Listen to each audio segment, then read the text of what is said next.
সকালবেলা পৌঁছেছিস, এখন বিকেল হয়ে সন্ধে হয়ে গেল। এতই আনন্দে মত্ত হয়ে আছিস যে আমাকে একটা ফোন পর্যন্ত করতে পারিসনি। ফোনটা করতে পারিনি না রে, ফোনটা করিনি। কেন করিসনি? কেন প্রয়োজন মনে করিসনি? নিশ্চয়ই টাইম পাস করার জন্য কাউকে পেয়ে গেছিস। হ্যাঁ, তোর তো আমাকে ক্যারেক্টারলেস মেয়েই মনে হয়। আমি কালকে তোর সঙ্গে ছিলাম, আজকে এখানে এসে অন্য কোনো ছেলেদেরকে ধরে নিয়েছি। তাছাড়া আবার কি? তা না হলে ফোনটা করতিস।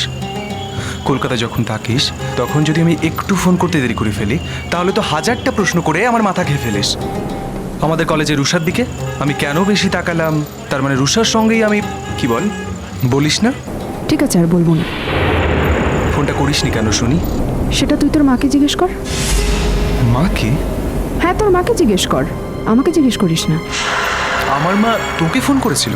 বললাম তো, তোর মাকে জিজ্ঞেস কর। সত্যি কথা বল মিঠি, আমার মা তোকে ফোন করেছিল? শুধু ফোন করেনি, ফোন করে আমাকে তোর সঙ্গে কথা বলতে বারণ করে দিয়েছে। তাই নাকি? তাহলে কি আমি বানিয়ে বানিয়ে মিথ্যে কথা বলছি? আমি কি তোকে সে কথা বলেছি যে তুই মিথ্যে কথা বলছিস? আসলে আমার মা এটা করবে আমি ভাবতে পারিনি। তোর মা, তুই ভাববি কি করে বল? না ভাবতে পারাটাই স্বাভাবিক। ইডিয়েটের মতো কথা বলিস না পুরোটা না শুনে। আসলে মা আমাকে ঠাড়ে ঠোরে বলতো, কিন্তু তোকে যে সরাসরি ফোন করে কথাগুলো বলবে সত্যি আমি এটা ভাবতে পারিনি। দাঁড়া, আমি বাড়ি যাচ্ছি, মায়ের সঙ্গে কথা বলবো। না না, প্লিজ প্লিজ প্লিজ, আমাকে কোর্ট করার কোনো প্রয়োজন নেই। তারপর উনি আবার আমাকে ফোন করবেন, বলা যায় না, হয়তো উনি আমাকে ফোন না করে নতুন কাকুকে ফোন করলেন। তখন নতুন কাকুর কাছে না আমার প্রেস্টিজ বলে কিছু থাকবে না। প্লিজ, কোনো দরকার নেই এটা করার। তোর মা কি বলেছেন সেটা ভেরিফাই করার কোনো প্রয়োজন নেই। অবশ্য তোর যদি বিশ্বাস না হয় সেটা আলাদা কথা। আরে ভেরিফাই করার জন্য মায়ের সঙ্গে কথা বলবো না, মায়ের সঙ্গে কথা বলবো মা কেন ফোনটা করেছে সেটা জানার জন্য। তোকে ফোন করার তো কোনো রাইট মায়ের নেই। আর মায়ের যদি কিছু বলারই ছিল মা আমাকে বলতো, তোকে কেন ফোন করবে? তুই তো মায়ের কথা শুনতে বাধ্য না। তোর মা তোকে বলেছে বলে তুই আমাকে ফোনটাও করবি না? শোন, আমার একটা প্রেস্টিজ বলে বস্তু আছে। তোর মা আমাকে ফোন করে তো কোনো রকম ভালো কথা বলেনি, যথেষ্ট খারাপ কথা বলেছেন। আমি তোর মাকে আন্টি বলে ডাকি, সম্মান দেওয়ার চেষ্টা করি। আর সব থেকে বড় কথা, উনি নতুন কাকুর পরিবারের লোক, তাদের জন্য আমাদের একটা আলাদা সম্মান আছে, আলাদা রেসপেক্ট আছে। আজকে সেটা উনি নিজেই নষ্ট করলেন। মা যখন তোকে বলেছে আমার সাথে কথা বলতে না, তখন তুই কি বললি? সেটা তোর মাই বলবে। আমি তো তোকে জিজ্ঞেস করছি। কি বলবো? আমি সত্যি কথা বলেছি। আমি বলেছি যে তুই যদি আমার সঙ্গে কথা বলতে না চাস তাহলে আমি কথা বলবো না, কিন্তু আন্টি বলছেন বলে আমি তোর সঙ্গে কথা বলা বন্ধ করব না। ঠিক বলেছিস তো। তাহলে আমাকে ফোন করছিলি না কেন? তোকে ফোনে ধরার জন্য এতবারই বা আমাকে কেন ফোন করতে হলো? আফটার অল তুই তো ফোনটা ধরছিস না। এই অপমানটা আমার খুব ভালো লেগেছে, তাই না? পুরোটা কিন্তু আমার মাও শুনেছে। তাই নাকি? হ্যাঁ, আমার মা পেছনে দাঁড়িয়ে পুরোটা শুনেছে।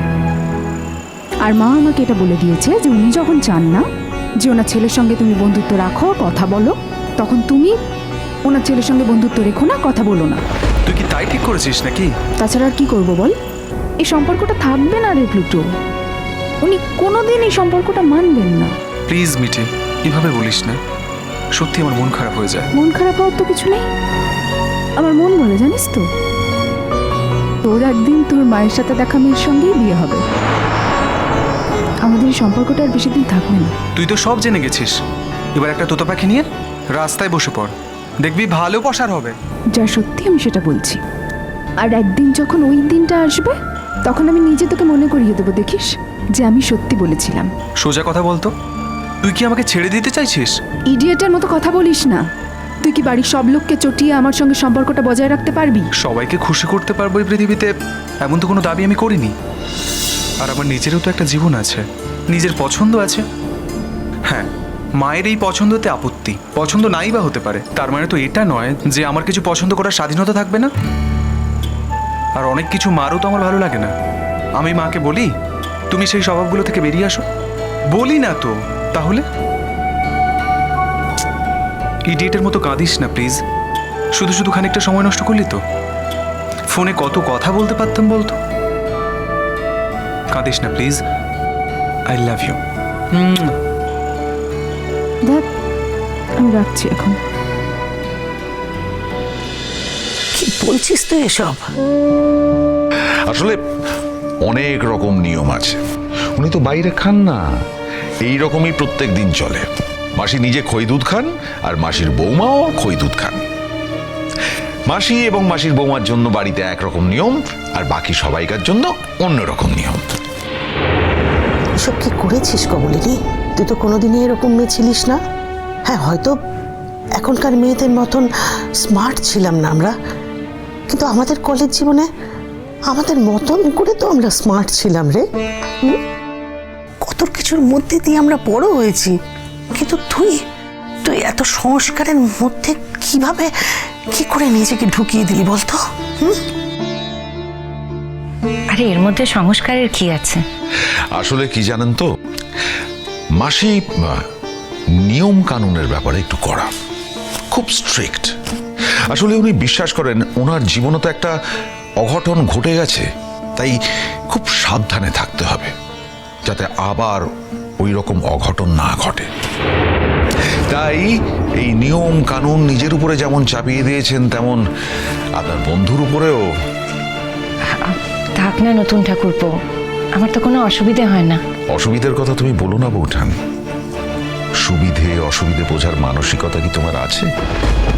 দিনের পর দিন নিজেকে বঞ্চিত করতে করতে করতে করতে এই নিজের প্রতি বঞ্চনা করাটাই তোমার নিয়ম হয়ে গেছে, তাই না?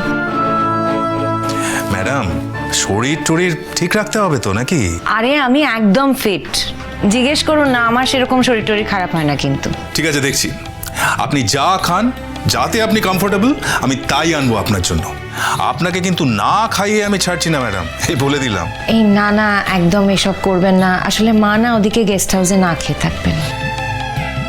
বলে আসিসনি কেন? এমনিতে তো এত রাত করে এলি, তারপরে যেতে যেতেও তো তোদের রাত হয়ে যাবে, তো ওদেরকে বলে আসিসনি কেন যে খেয়ে নিতে? বলে এসেছি, কিন্তু আমার মনে হচ্ছে তা ওরা না খেয়েই বসে থাকবে।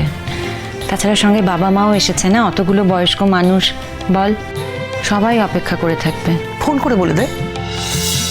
আর এটা কথা বলবো বৌঠান, কিছু হবে না। তুমি তো শুধু খই দুধ খাবে, তারপরে বাড়িতে গিয়ে না হয় আরেকটুখানি খেয়ে নিতে পারবে।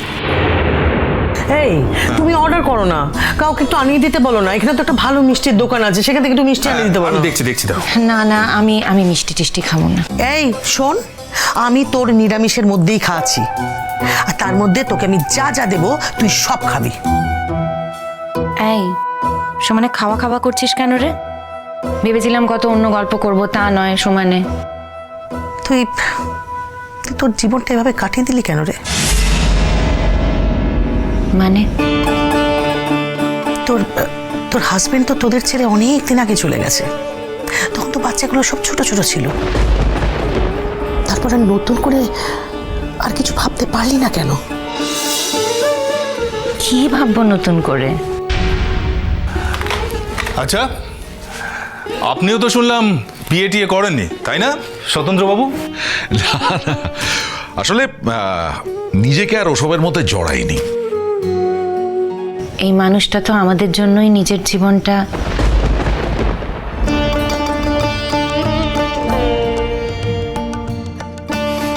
যাকে বলে নিজের জীবনটা নষ্টই করে দিল বলা যেতে পারে।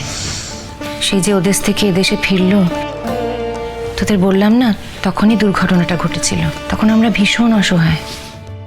আমার 3টে ছেলে মেয়ে, ছোট ছোট পিঠোপিঠি, বড়টাই তখন সব স্কুলে ভর্তি হয়েছে। ওদের দেখে মায়া পড়ে গেল, আর ওদেশে ফেরা হলো না, এদেশেই থেকে গেল। প্রথম দিকে আমাদের বাড়িতে থাকতেন না, জানিস তো, কিন্তু তারপর দেখা গেল আমাদের প্রত্যেক বিষয়েই ওকে প্রয়োজন। তখন 1 দিন 2 দিন করে থাকা শুরু হলো, তারপরে দিন বাড়লো, তারপর আর কোথাও যাওয়া হলো না, এখানেই থেকে গেল। চিরসখা হে